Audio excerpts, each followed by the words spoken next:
Le détroit d'Ormuz n'est pas fermé par les Iraniens, avec des soldats postés sur la rive. Les capacités iraniennes proviennent de bases de missiles souterraines situées à des centaines de kilomètres de là. Ce qui est actuellement, en grande partie, une crise à court et moyen terme. Si l'escalade se poursuit et que des actifs et des infrastructures pétrolières et gazières sont détruits, cela devient alors une crise permanente ou une crise de très longue durée. Le véritable enjeu, c'est le détroit d'Ormuz. C'est là que l'Iran tient Trump à la gorge. Eh bien, tout le monde, nous sommes très honorés d'accueillir aujourd'hui dans notre entretien l'inimitable professeur Morandi. Nous sommes honorés de le retrouver en direct de Téhéran pour les dernières infos sur la guerre.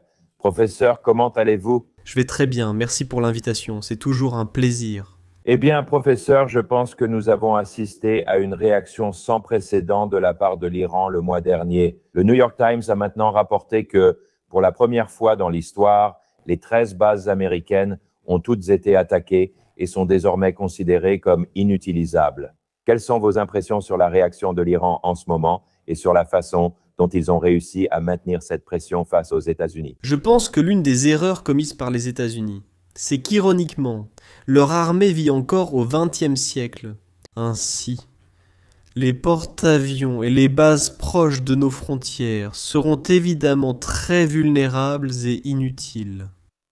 Et à l'avenir, s'il y a un conflit, il sera facile de frapper ces bases. Donc, je ne pense pas vraiment que les États-Unis, dans leur propre intérêt, continueront à rester dans le golfe Persique. Et je pense que l'ère des porte-avions touche également à sa fin. Le problème ne concerne pas seulement les États-Unis. Une agression qui est menée à la demande, excusez-moi, à la demande du régime israélien et du lobby sioniste. Mais c'est aussi le fait que les pays de la région ont servi de relais pour les États-Unis. Et donc le Koweït, l'Arabie Saoudite, le Qatar, les Émirats, Bahreïn, ces pays en particulier, ils ont accueilli des bases américaines. Il en va de même pour Oman, la Turquie et la Jordanie. Mais ces pays qui sont situés le long de la côte, leurs bases ont très ouvertement conspiré contre les Iraniens. Leur espace aérien a servi à bombarder l'Iran. Leur territoire a même été utilisé en dehors des bases pour tirer des missiles sur l'Iran. Donc du point de vue iranien, ils sont pleinement complices du meurtre de citoyens iraniens. Et comme ils sont si proches et si vulnérables, parce que ces pays dépendent littéralement, entièrement des ressources naturelles, du pétrole et du gaz, ils n'ont pas, par exemple, l'agriculture très développée que possède l'Iran. Ils possèdent une base industrielle, mais ces pays sont plus ou moins dépendants, et ils sont aussi très petits. Donc, ils ont d'énormes quantités d'armements achetés aux États-Unis et aux Européens, mais ils ne peuvent pas les utiliser. Le Qatar, qui a une population de 350 000 à 400 000 habitants, n'a même pas la main-d'œuvre nécessaire pour pouvoir utiliser ce genre d'armes. Et c'est la même chose au Koweït, aux Émirats et à Bahreïn également. Donc, cela a été une erreur de calcul majeure. Les Américains se sont trompés dans leurs calculs. Le régime israélien s'est trompé dans ses calculs. Mais le régime israélien est prêt à sacrifier tout le monde pour lui-même. C'est ainsi qu'il a toujours agi. L'économie mondiale est en désordre. Le régime israélien s'en moque. Il ne se soucie pas des Indiens, ni de la hausse du prix du pétrole et du gaz, ni des Européens, ni des Latino-Américains, et ainsi de suite. Donc ils se sont trompés dans leurs calculs. Mais ils ne se soucient vraiment pas de ce qui arrive aux autres. Ces pays du golfe Persique qui ont permis aux États-Unis d'utiliser leur territoire pour conspirer contre l'Iran, ils sont très durement touchés. Ils sont très vulnérables. Ils sont coupables et ils sont frappés. Et je pense que les Américains ont sous-estimé ce que font les Iraniens. Certains affirment que Trump n'aurait jamais imaginé cela, tandis que d'autres disent que l'armée américaine l'avait prévu. Au final, ce qui est clair, c'est que nous le disons depuis des années. Nous avons dit que s'il y a une attaque et que ces régimes sont utilisés contre l'Iran, ils vont en payer le prix et, au final, ils pourraient y laisser leur vie.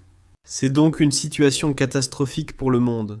Les États-Unis ne peuvent pas gagner cette guerre. Et il est tout à fait possible que les États-Unis lancent une attaque militaire contre l'Iran, une offensive terrestre ce soir ou demain soir. Nous ne savons pas. Mais comme c'est le week-end et que les marchés sont fermés, je pense que c'est tout à fait possible, d'autant plus que Trump a accordé une nouvelle extension de 10 jours pour frapper les centrales électriques iraniennes, ce qui est un crime contre l'humanité.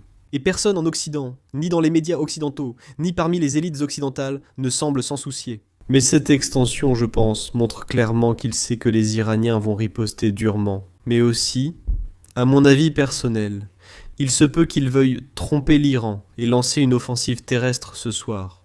Ce n'est qu'une possibilité. Je n'en ai aucune idée. Mais le fait que nous ayons négocié avec le régime de Trump à 2 reprises l'année dernière, et qu'à chaque fois, alors que nous étions en train de négocier, Trump et Netanyahou ont mené une attaque éclair contre le pays, et ont mené la guerre à 2 reprises contre l'Iran, essayant d'utiliser ces négociations pour tromper l'Iran, afin qu'il ne soit pas préparé à la guerre. Je pense qu'il est tout à fait possible que cette prolongation de 10 jours ait des éléments bien plus sinistres qu'il n'y paraît. Mais ce ne sont que des spéculations de ma part. Pour notre public, ce qui a marqué, c'est que Donald Trump a d'abord donné 2 jours à l'Iran, puis a prolongé à 5 jours sans réelle réponse de l'Iran.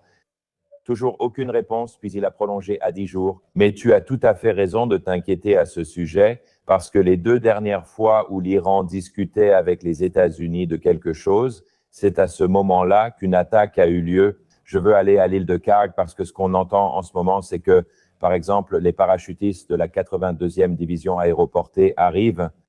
Nous avons entendu ici, aux États-Unis, qu'une invasion terrestre de grande envergure pourrait effectivement être lancée. J'aimerais vraiment savoir, est-ce que c'est même logistiquement possible? Par exemple, où ces hommes et ces femmes seraient-ils déployés?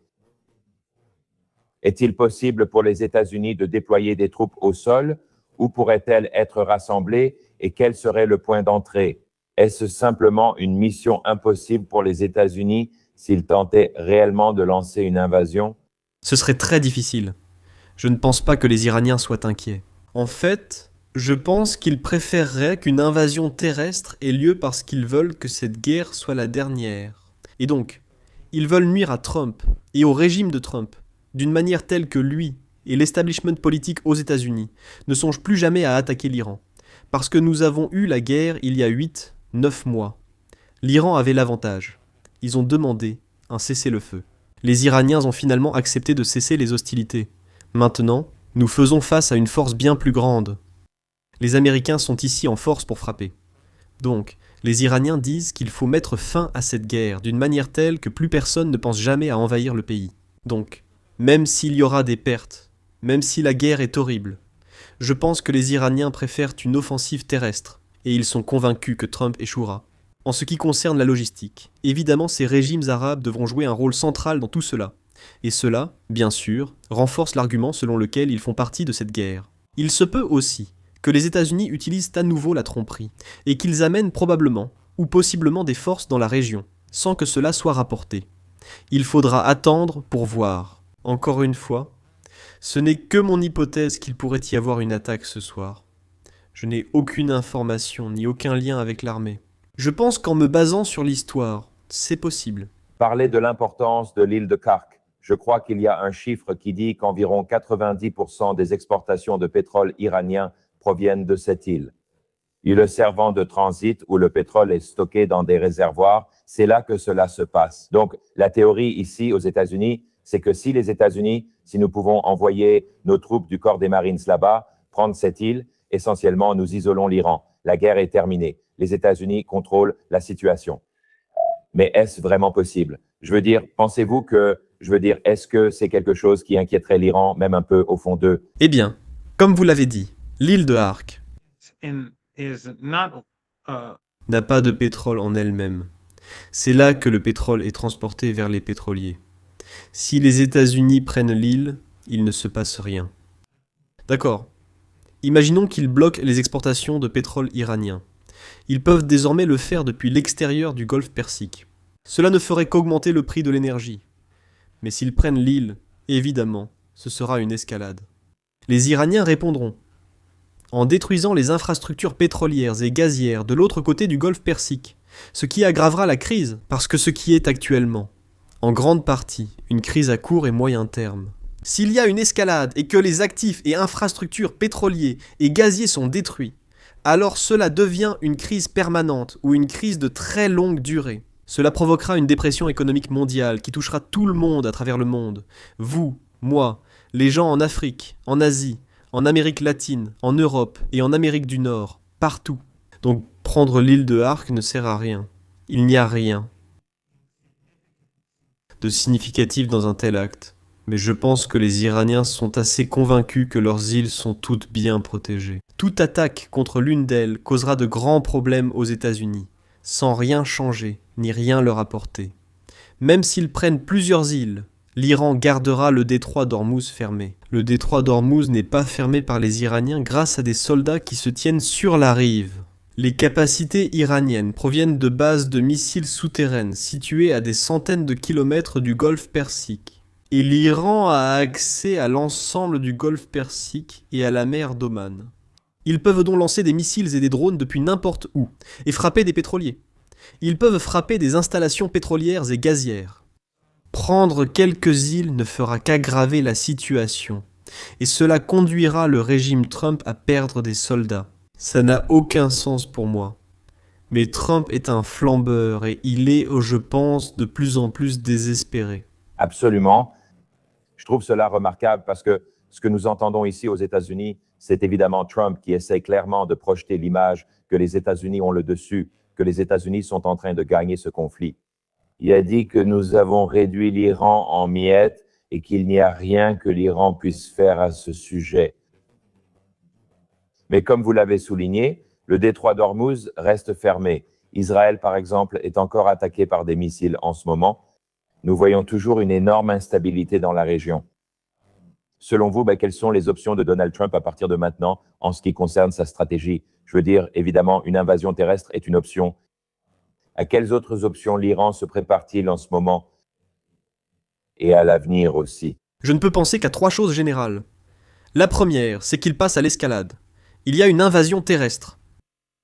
Et cela ne fait qu'empirer les choses, car cela conduira l'Iran à détruire l'infrastructure de l'autre côté du golfe Persique. Et ensuite, c'est la fin du commerce du pétrole et du gaz, des produits pétrochimiques et des engrais provenant de cette région pour les années à venir. Et je pense que cela aura un impact dramatique sur l'économie mondiale et sur l'économie américaine.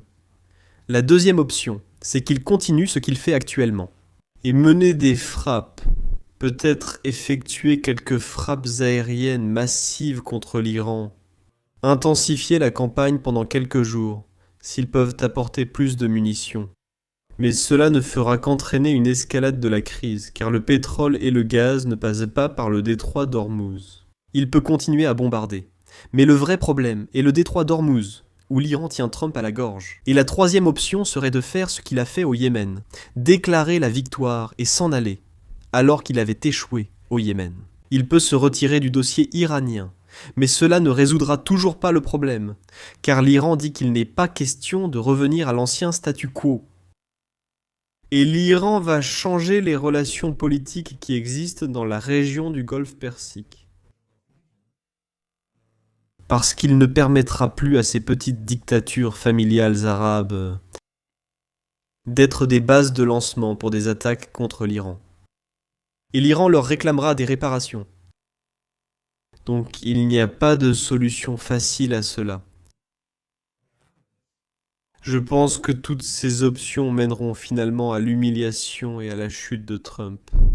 Eh bien, certainement, si une invasion terrestre est lancée et qu'il y a beaucoup de pertes américaines, je pense que ce serait une décision extrêmement impopulaire aux États-Unis. Je pense que sur le plan géopolitique, on voit déjà que Donald Trump, vous savez par exemple, Donald Trump et les républicains perdent déjà beaucoup de campagnes de réélection lors des élections locales. En gros, les démocrates remportent tout. Donc cela donne en quelque sorte un aperçu potentiel des élections de mi-mandat à venir, où je pense que les républicains sont actuellement en grande difficulté. Parlons de ces discussions. Il y a eu beaucoup de spéculations, par exemple, sur le fait que l'Iran et les États-Unis pourraient potentiellement se rencontrer pour discuter d'un nouveau cessez-le-feu. Je crois que ces discussions auraient lieu au Pakistan. Qu'en pensez-vous? Avez-vous des informations à nous partager à ce sujet? Le gouvernement iranien envisage-t-il seulement cela actuellement, étant donné que les précédentes discussions sur un cessez-le-feu ont en réalité entraîné davantage d'actions militaires? Est-ce que les Iraniens pensent que cela n'arrivera jamais? Voyez-vous les Iraniens rencontrer réellement les Américains et discuter d'un éventuel cessez-le-feu? D'abord, nous avons eu le JCPOA, bien sûr, et Obama, il ne l'a jamais pleinement appliqué. Il a violé l'accord régulièrement, puis Trump l'a carrément déchiré.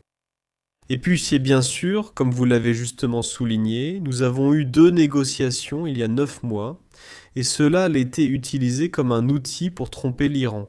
Et c'est la même chose avec les négociations récentes. Donc je ne pense pas que l'Iran soit du tout intéressé à négocier en ce moment. Et il n'y a absolument aucun plan pour rencontrer les Américains. Ce qui s'est passé, c'est que les Américains ont envoyé un SMS ou un message aux Iraniens, ce qui n'est pas nouveau. Des messages sont échangés entre l'Iran et les États-Unis depuis des décennies. Parfois, ils passent par un pays, parfois par un autre, parfois ils passent par plusieurs pays. Dans le passé, les messages sont venus d'Oman, du Qatar, du Pakistan, bien sûr, de Turquie, de Russie, et aussi, vous savez, de l'ambassade de Suisse. Donc, les messages vont et viennent. Ce n'est pas quelque chose de nouveau. Je pense que Trump a monté cela en épingle afin de faire baisser le prix du pétrole pour manipuler le marché. L'Iran a dit qu'il n'était pas intéressé par cela, et il a déclaré ce qui doit se passer pour mettre fin aux hostilités.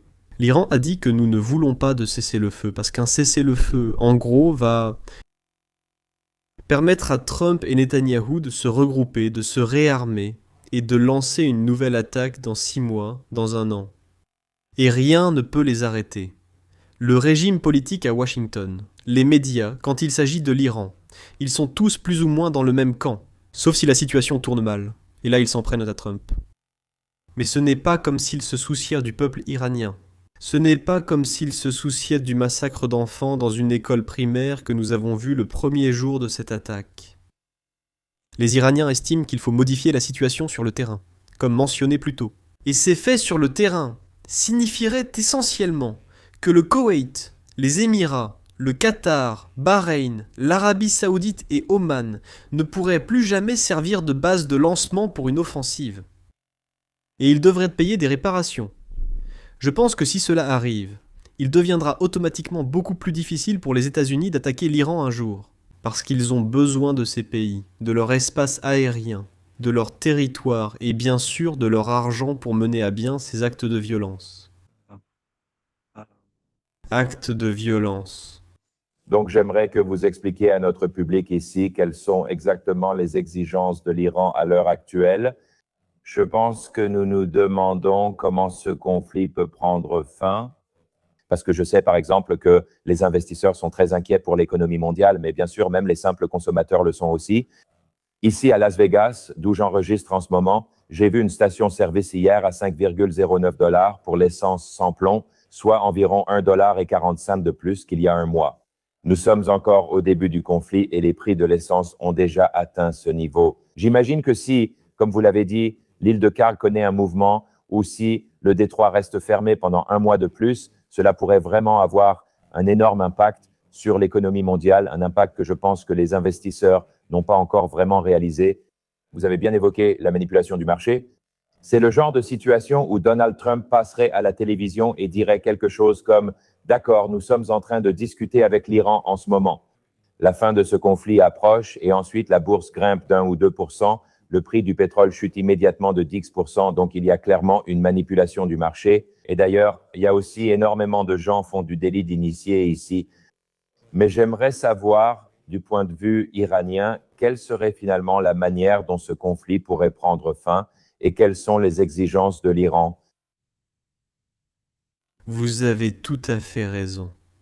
Et même si le détroit d'Ormuz est miraculeusement ouvert aujourd'hui et qu'il y a un accord hypothétique entre les deux parties, la crise ne fait que commencer. Je veux dire, même maintenant, s'ils ouvrent le détroit, les choses vont empirer avant de s'améliorer.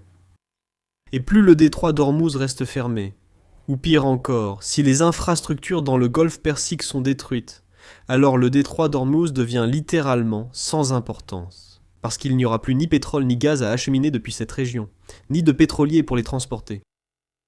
Donc j'imagine que les choses vont empirer, et je ne pense pas que la guerre va se terminer de sitôt. L'avenir dépend vraiment des choix que Donald Trump fera. Ce n'est pas une situation que les Iraniens souhaitent. Les Iraniens ne voulaient pas la guerre et en sont victimes. Et cette guerre n'est pas dans l'intérêt des États-Unis. Comme Joe Kent l'a souligné dans sa lettre de démission et dans ses interviews ultérieures, je pense que c'est quelque chose que vous et moi, et beaucoup de vos téléspectateurs, j'en suis sûr, si ce n'est tous, savaient déjà. L'Iran n'était pas une menace. L'Iran ne développait pas d'armes nucléaires. Et plus important encore, cette guerre a été provoquée à cause du lobby sioniste et du régime israélien. Donc les Américains font des sacrifices pour ce régime d'apartheid. Et les sacrifices vont augmenter. Et je pense que cela va créer un énorme problème aux États-Unis. Mais cela va aussi créer un énorme problème pour chaque pays sur cette planète parce que cela va augmenter la pauvreté. Cela va entraîner la fermeture d'usines, la fermeture d'entreprises. Cela va rendre les gens beaucoup plus pauvres. Oui. Ceux qui possèdent l'industrie pétrolière aux États-Unis vont gagner énormément d'argent. Mais cela ne servira à rien aux consommateurs ordinaires aux États-Unis ou ailleurs dans le monde. Donc je ne suis pas optimiste. Je pense que probablement, et je peux me tromper, les États-Unis vont probablement intensifier le conflit avant que quoi que ce soit d'autre n'arrive. Je ne doute pas que l'Iran persévérera. La population iranienne soutient fermement les forces armées, l'État, la Constitution et le guide. Nous l'avons constaté lors de rassemblements partout dans le pays, chaque nuit et plusieurs jours. Sous les tirs de missiles et sous les frappes aériennes, j'en ai été témoin lors d'un rassemblement à Téhéran. Des missiles ont visé le rassemblement, tuant une femme. Et ils ont fait ça dans d'autres villes aussi. Mais les gens n'ont pas paniqué. Ils ne se sont pas enfuis. J'ai même mis des images de cela en ligne. Les gens scandaient en rythme, comme si rien ne s'était passé. Cela m'a vraiment impressionné. C'était une erreur colossale. La meilleure solution, c'est que Tom parte tout de suite et que tout cela s'arrête.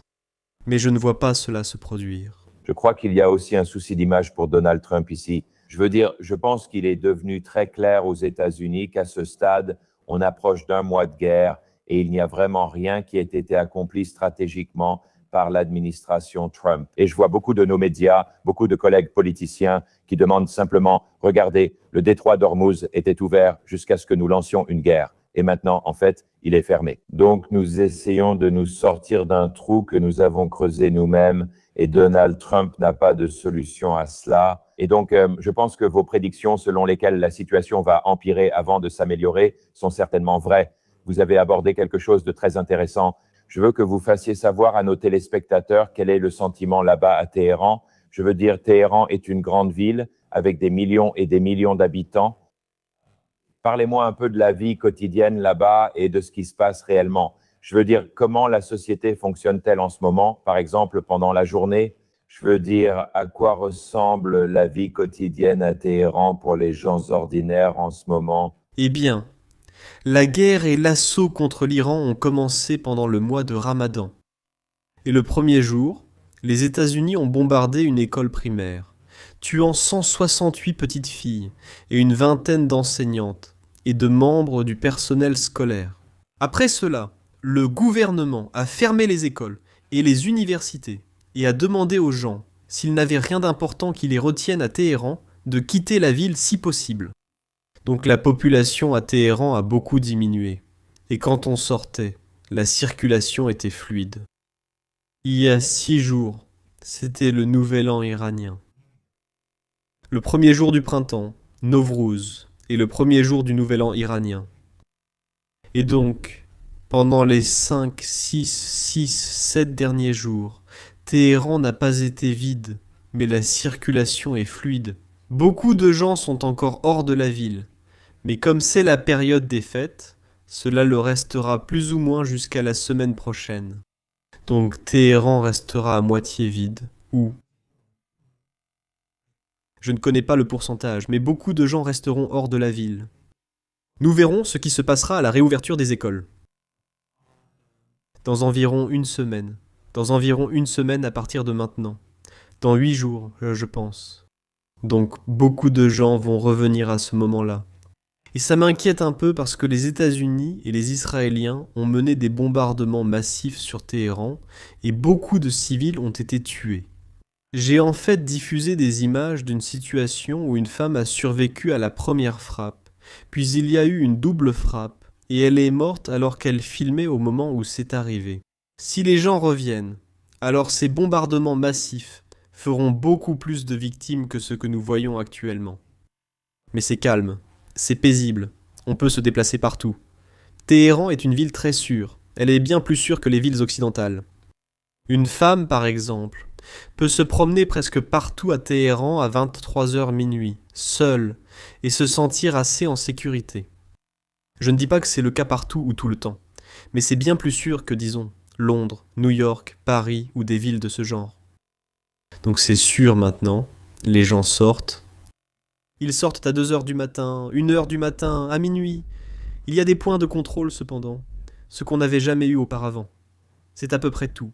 Qu'en est-il de la situation concernant les besoins quotidiens, comme la nourriture, l'eau, la logistique? Je veux dire, est-ce que la ville peut encore fonctionner là-bas? Je veux dire, il y avait des spéculations selon lesquelles il pourrait y avoir une crise humanitaire sans accès aux besoins essentiels dont nous avons besoin pour vivre. Est-ce qu'on voit toujours tout cela fonctionner normalement? Oui, les supermarchés sont tout pleins. Les stations-service, je veux dire. L'essence en Iran coûte environ 1 centime le litre, ce qui, oui, est très différent du reste du monde. Et donc, mais l'essence est très bon marché, et en ce moment il n'y a aucun problème pour avoir accès à l'essence. Oui, donc à ce niveau-là, les choses sont normales, bien sûr. Si Trump commence à mettre à exécution sa menace de commettre des crimes contre l'humanité et commence à frapper des centrales électriques et ce genre de choses, alors évidemment, les choses changeraient et cela deviendrait plus difficile. Mais pour l'instant, si vous veniez à Téhéran et que vous n'entendiez pas le bruit d'avions bombardant des quartiers ou des choses comme ça, vous auriez l'impression d'être dans une ville ordinaire. Mais ça, c'est Téhéran. De nombreux habitants ont quitté Téhéran pour d'autres villes à l'occasion du Nouvel An, rendant ces lieux très fréquentés. Et certaines des villes que les Américains et le régime israélien ont fortement bombardées, y compris des cibles civiles, sont ces villes-là. Donc, elles sont très peuplées en ce moment. Elles sont plus bondées que d'habitude et elles sont ciblées. Ce sera ma prochaine question. Quand on regarde d'autres villes en Iran, quelle est l'ampleur des attaques d'Israël et des États-Unis ailleurs? Est-ce qu'on parle de l'ensemble du pays, des villes dans toutes les régions? Est-ce qu'elles sont toutes attaquées? Ou bien les États-Unis et Israël se concentrent-ils principalement sur seulement quelques villes? Y a-t-il des villes, par exemple en Iran, qui n'ont pas encore été touchées? Ou s'agit-il d'une attaque à l'échelle nationale? Eh bien, à cause des missiles et des drones iraniens, les États-Unis et leurs alliés du régime israélien doivent baser leurs avions très loin. Leurs avions, en route vers l'Iran, doivent tous être ravitaillés en vol. Et ensuite, ils sont ravitaillés au retour. Cela, bien sûr, pose des problèmes pour les avions eux-mêmes, les longs vols, etc. Mais cela réduit aussi le nombre de frappes aériennes qu'ils peuvent effectuer à cause de la distance considérable. Et cela rend également plus difficile pour les avions de pénétrer profondément à l'intérieur de l'Iran car ils manqueront de carburant.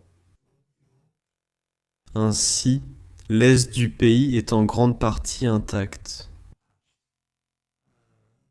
Le nord-est du pays, complètement intact.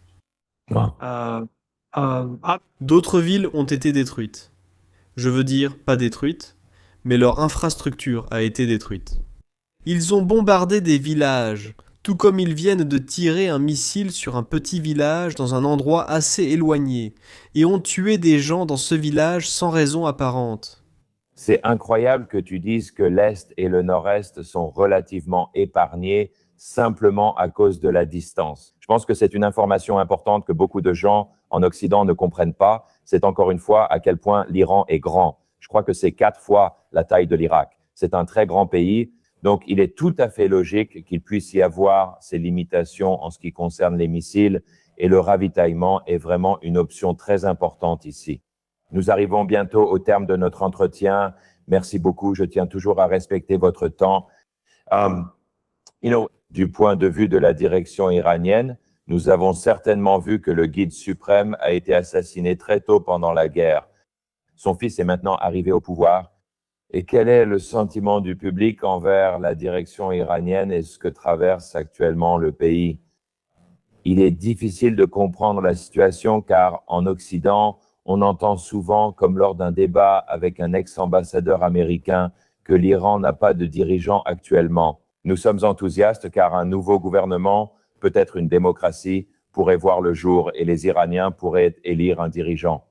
Et j'ai fait remarquer à cet ancien ambassadeur qu'en réalité, c'est le fils du guide suprême qui est aux commandes maintenant, et il y a certainement un dirigeant en Iran, et je pense que le régime est intact parce qu'il avance clairement, le détroit d'Ormuz est fermé, mais quel est le sentiment du public envers le gouvernement iranien et la direction à ce moment précis? Eh bien, il y a beaucoup de soutien. Et on le voit dans les rues.